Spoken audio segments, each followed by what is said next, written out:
சற்று முன் கிடைக்கப்பெற்ற மிக முக்கியமான செய்தி ஒன்று வெளியாகி உள்ளது.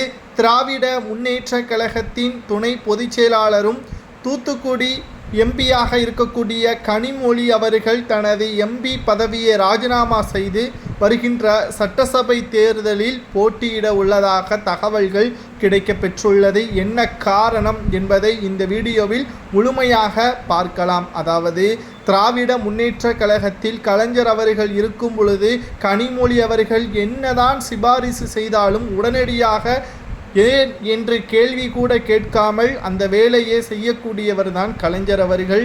ஆனால் தற்பொழுது ஸ்டாலின் அவர்களிடம் சில சிபாரிசுகள் செய்த பொழுது அதை உதயநிதியிடம் தெரிவித்து அதனை ஆலோசனை செய்து அதை கிடப்பில் போட்டு திமுக ஒட்டுமொத்தமாக மகனிடம் ஒப்புதல் வாங்கின பிறகுதான் அது நடைமுறைக்கு வருவதாக கனிமொழி அவர்களுக்கு கோபம்.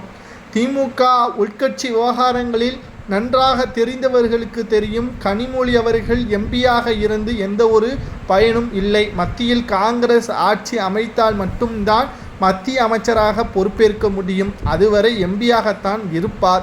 இதனால் அவருக்கு எந்த ஒரு அதிகாரங்களும் சொல்லும்படியாக கிடையாது. இதனால் மாநில அரசியலில் அவர் களத்தில் இறங்கினால் மட்டும்தான் அமைச்சராக பொறுப்பேற்க முடியும். துணை முதல்வராக கூட அவரால் பொறுப்பேற்க அதிகாரம் உண்டு என்ற தகவலையும் தற்பொழுது நம்மால் பார்க்க முடிகிறது. கனிமொழிக்கு ஆதரவாக ராசா அவர்களும் களத்தில் இறங்கியுள்ளார்.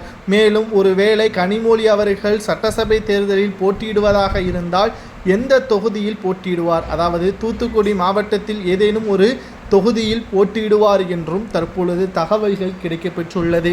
கனிமொழி அவர்கள் சட்டசபை தேர்தலில் போட்டியிடுவது உதயநிதி ஸ்டாலின் அவர்களுக்கு சுத்தமாகவே பிடிக்கவில்லை என்ற தகவலையும் நம்மால் பார்க்க முடிகிறது.